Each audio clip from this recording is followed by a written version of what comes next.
This book became a story of slavery.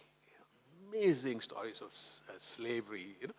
It became a story about colonialism and all the impact about colonialism.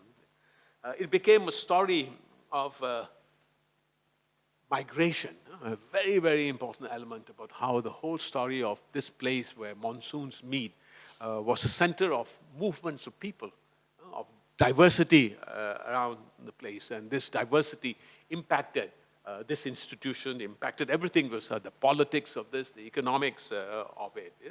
And it was the story of labor in this country. And then connected with that, the whole story of trade unions in this country, of how they developed, connected together, and the biggest confrontation against the colonial government actually came from the trade unions.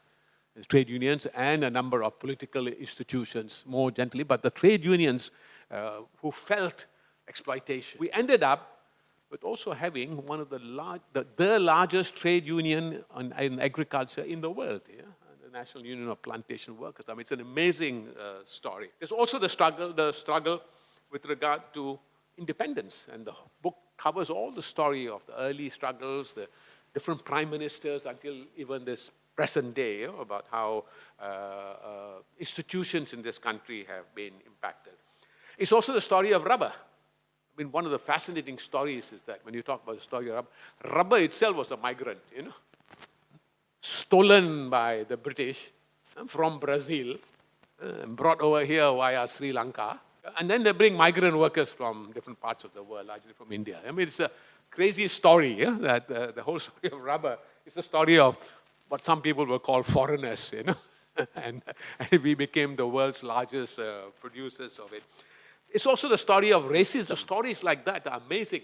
You find, because you would not expect a book like this, say, hey, he talks about this, but he did, very much so. Then, of course, the story of financial crises and how those financial crises nearly destroyed this institution. Then, of course, the story of this particular fund, which you must then read, because all these tensions, all these amazing happenings, all get in. Buy the book, read it. You will find it with amazing, amazing stories. I mean, you will not put it down.